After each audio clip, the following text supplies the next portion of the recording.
എത്രത്തോളം വേദനകളും കരഞ്ഞും ബുദ്ധിമുട്ടുകളും ഉണ്ടായിട്ടുണ്ടെങ്കിലും അതിനെക്കാട്ടിലും മടങ്ങ് സൗഭാഗ്യങ്ങൾ ദൈവം തന്നിട്ടുണ്ട്. സീരിയസ്ലി ഞാൻ എത്ര ലക്കിയാന്ന് വെച്ച് കഴിഞ്ഞാൽ ആഫ്റ്റർ മൈ സർജറിയിൽ ഒരു കുഞ്ഞിനെ പ്രസവിച്ചിടുമ്പോൾ ആ കുഞ്ഞിനെ എങ്ങനെയാണ് നോക്കട്ടെ നമ്മൾ? അതെ ഇല്ലേ? ആ കുഞ്ഞിനെ നോക്കുന്നത് പോലെയാണ് പിള്ളേർ എന്നെ നോക്കിയത്. സൂര്യയും ഹരിണിയും അനുവും ശീതളും ജാനകിയും ഇവരെല്ലാവരും കൂടി ചേർന്ന് എന്നെ പൊന്നുപോലെ നോക്കുന്നത്. അതായത് എന്നെ എടുത്തിരുത്താൻ പറ്റുമെങ്കിൽ എടുത്തിരുത്തും, എടുത്ത് കിടത്തണമെങ്കിൽ എടുത്ത് കിടത്തും. എന്നെ എന്താ പറയുക, സർജറി കഴിഞ്ഞ് ഞാൻ എടുത്ത റിസ്കി സർജറി എന്ന് പറയാൻ കാരണം എന്ന് വെച്ച് കഴിഞ്ഞാൽ 24 മണിക്കൂറിനുള്ളിൽ നമുക്ക് ഗ്യാസ് പോകണം. ഗ്യാസ് പോയില്ല എന്നുണ്ടെന്നുണ്ടെങ്കിൽ ദാറ്റ്സ് ഡിഫിക്കൽട്ട്. 24 അവേഴ്സിനുള്ളിൽ ഗ്യാസ് പോകണം ഈ സർജറി കഴിഞ്ഞാൽ, ഞാൻ ചെയ്ത സർജറി കഴിഞ്ഞാൽ. അപ്പോൾ എൻ്റെ സർജറി കഴിഞ്ഞു, എന്നെ ICUയിൽ കൊണ്ടുവന്നു. ICUയിൽ നിന്ന് റൂമിലേക്ക് ഷിഫ്റ്റ് ചെയ്തു. രാത്രി ഏകദേശം 1:30-2 മണിയാവും എനിക്ക് മലം പോവുക. അത് ഒരിക്കലും സംഭവിക്കാത്ത കാര്യമാണ്, ഒരിക്കലും സംഭവിക്കാത്ത കാര്യമാണ്. സർജറി കഴിഞ്ഞ് 24 മണിക്കൂർ കഴിഞ്ഞിട്ടേ ഉള്ളൂ എന്ന് ഓർക്കണം. അപ്പോഴത്തേക്ക് എനിക്ക് മലം പോകണം. ഞാൻ എഴുന്നേറ്റ് ബാത്റൂമിൽ പോയി ഇരിക്കണം. ഒന്ന് ആലോചിച്ച് നോക്കിയേ, സൂര്യ എന്നെ പിടിച്ചു, ഞാൻ ബാത്റൂമിൽ പോയി ഇരുന്നു, എൻ്റെ മലം പോയി. എനിക്കത് അവൾ കഴുകിത്തരുക. എനിക്ക് ചെയ്യാൻ പറ്റത്തില്ല, എനിക്കിങ്ങനെ ഇരിക്കാനേ പറ്റുള്ളൂ. ബോഡി മുഴുവൻ ട്യൂബും അതും ഇതും ഒക്കെ ആയിട്ട് ഞാൻ ഇങ്ങനെ ഒരു ബോഡി പോലെ ഇങ്ങനെ ക്ലോസറ്റിൽ ഇരിക്കുവാണ്.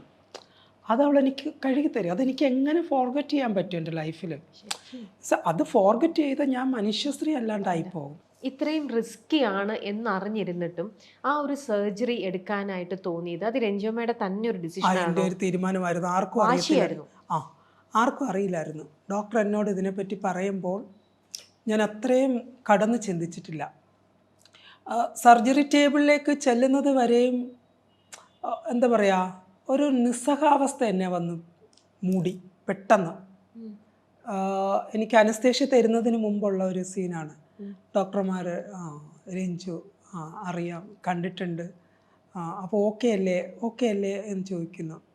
അപ്പം എനിക്ക് പെട്ടെന്ന് 20% വിജയസാധ്യതയുള്ള സർജറി എല്ലാം ഓക്കെ ആക്കി വെച്ചു. അനസ്തേഷ്യ തരേണ്ടത് മാത്രമേ ഉള്ളൂ. അവിടെ എനിക്ക് ഇനി ഒന്നും പറയാൻ പറ്റില്ല, വേണ്ട ഡോക്ടർ എനിക്ക് ഈ സർജറി വേണ്ട, മറ്റേ സർജറി മതി എന്ന് പറയാനുള്ള ഒരു സമയമില്ല. അനസ്തേഷ്യ തന്നു. 14 മണിക്കൂർ നീണ്ടു നിന്ന ലോങ് സർജറി. ബോധം തെളിയുമ്പോൾ ഇതിൻ്റെ റിസ്കി ഫാക്ടർ എന്ന് പറഞ്ഞാൽ ഒന്നെങ്കിൽ കോമ സ്റ്റേജിലേക്ക് പോകും, ഒന്നെങ്കിൽ ഡെത്ത് സംഭവിക്കും. ഇത് രണ്ടിനിടയിൽ ഉള്ളതാണ് എൻ്റെ ലൈഫ്. ആ ലൈഫ് എനിക്ക് തിരികെ പിടിക്കണം. പക്ഷേ 14 മണിക്കൂർ കഴിഞ്ഞപ്പോഴത്തേക്ക് എൻ്റെ കൈ നീര് വന്ന് തളർന്നു പോയി. കൈ പൊക്കാൻ പറ്റുന്നില്ല. എൻ്റെ ഹെഡിൻ്റെ ബാക്കിൽ ബ്ലഡ് ക്ലോട്ടായി. അപ്പോൾ ഈ 2 കാര്യങ്ങൾ അവിടെ നടന്നു. ബ്ലഡ് ക്ലോട്ടായി, റൈറ്റ് ഹാൻഡ് പൊക്കാൻ പറ്റുന്നില്ല. അപ്പോൾ ഡോക്ടർ രഞ്ജു എന്ന് എന്നെ ഇങ്ങനെ വിളിക്കുന്നു. അപ്പോൾ ഞാൻ കണ്ണ് തുറന്ന് നോക്കും. Are you okay? Yes doctor, ഞാൻ ഓക്കെയാണ്. ഏതോ ഒരു അബോധാവസ്ഥയിൽ ഞാൻ പറയുവാണ്. അപ്പോൾ ഡോക്ടർ കൈ പൊക്കാൻ നോക്കുമെന്ന് പറഞ്ഞു. കൈ പൊക്കാൻ നോക്കുമ്പോൾ പറ്റുന്നില്ല. ഈ കൈ പൊക്കാൻ നോക്കുന്നു, ഈ കൈ പൊക്കാൻ പറ്റും. അപ്പോൾ ഞാൻ എടുത്ത് ചോദിച്ച ഒരു ചോദ്യം, ഡോക്ടർ ഇനി എനിക്ക് മേക്കപ്പ് ചെയ്യാൻ പറ്റുമോ, ബ്രഷ് പിടിക്കാൻ പറ്റുമോ എന്നാണ് ഞാൻ ചോദിച്ചത്. കൂൾ.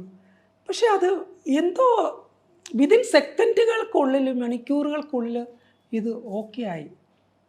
ഞാൻ എൻ്റെ ICUവിൽ കിടക്കുമ്പോൾ 20 അടി നടന്നു എന്ന് പറഞ്ഞ് വിശ്വസിക്കുമോ? ആഫ്റ്റർ മൈ സർജറി എന്നെ ICUവിൽ കൊണ്ടുവന്നു. ഞാൻ 20 മീറ്റർ നടക്കണം, ഡോക്ടർ പറഞ്ഞു. ഇതെല്ലാം വെച്ച് കെട്ടി നടക്കണമെന്ന് പറഞ്ഞു. നടന്നു ഞാൻ 20 മീറ്റർ, തനിയെ പല്ല് തേച്ച്. ഇത്ര അധികം പ്രശ്നങ്ങളെയും ബുദ്ധിമുട്ടുകളെയും എല്ലാ സ്ട്രഗിൾസിനെയും ഇങ്ങനെ സ്ട്രോങ് ആയിട്ട് തരണം ചെയ്ത് ഇന്നിപ്പോൾ ചിരിച്ച് ജീവിതത്തെ വാശിയോടെ കണ്ട് ഇത്ര നല്ല, എന്താ പറയുക, എനിക്കൊക്കെ അസൂയ തോന്നുന്ന പോലത്തെ ഒരു ലെവലിലേക്ക് രഞ്ജുമ്മ എത്തി. ആ എല്ലാം നേടി. എന്നെക്കൊണ്ടൊന്നും രഞ്ജുമ്മയുടെ അടുത്തൂടെ പോലും ഞാൻ എത്തിയിട്ടില്ല. ആ ഒരു ലെവലിലേക്ക് എത്തുക എന്ന് പറഞ്ഞാൽ ശരിക്കും എത്രത്തോളം ശരിക്കും ഞാനൊന്ന് ഹഗ് ചെയ്തോട്ടെ. എത്ര ബ്ലെസ്ഡ് ആണ് രഞ്ജുമ്മ. ഇനി ഒരിക്കലും സങ്കടം എന്ന് പറയണത് ഒന്നും ഒരിക്കലും വരാൻ പാടില്ല.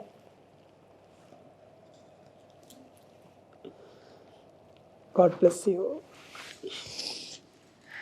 കാരണം എനിക്കെന്താ പറയാ, ഞാൻ രാധുചേട്ടൻ്റെ കൂടെ മേക്കപ്പ് ചെയ്യാൻ ഞാൻ സ്കൂളിൽ പഠിക്കുന്ന സമയത്ത് അന്ന് എൻ്റെ കൂടെ ഇവിടെ ഇരുന്ന് എത്ര തമാശ പറഞ്ഞ ആൾ ഇന്നിപ്പോ നേടിയെടുത്തിരിക്കുന്നത് ചെറിയ കാര്യമൊന്നും അല്ല.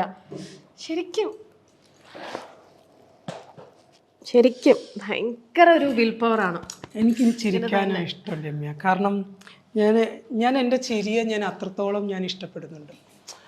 കാരണം ഇനി എനിക്ക് കരഞ്ഞു കഴിഞ്ഞാൽ ചിലപ്പോൾ എനിക്ക് എല്ലാം എനിക്ക് നഷ്ടപ്പെടുത്തേണ്ടി വരും, എന്നെ കൂടി എനിക്ക് നഷ്ടപ്പെടുത്തേണ്ടി വരും എന്നുള്ള ഒരു തിരിച്ചറിവ് എനിക്ക് ഉണ്ടായിട്ടുണ്ട്.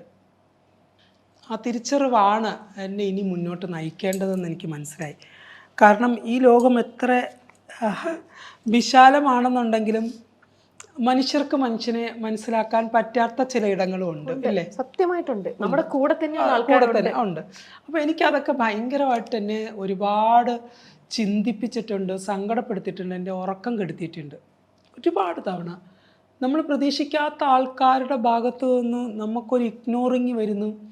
നമ്മൾ എന്താ പറയുക, നമ്മൾ കേൾക്കാൻ പാടില്ലാത്ത ചില വേർഡുകൾ നമുക്ക് കേൾക്കാൻ കഴിയുന്നു. ഇതൊക്കെ നമ്മളെ സംബന്ധിച്ച് ചിലപ്പോൾ എല്ലാവർക്കും പറ്റുമെന്ന് അറിയത്തില്ല, അതിനെയെല്ലാം സില്ലിയായിട്ട് തള്ളിക്കളയാനായിട്ട്. പക്ഷേ ചിലർ കണ്ടുപിടിക്കും എന്നെ. ഇപ്പോൾ for example Geethi, Roshni, Jasmine, Harini, ഇവരൊക്കെ എന്നെ കണ്ടുപിടിക്കും. എന്തോ ഒരു വിഷമമുണ്ട് എന്നുള്ളത്.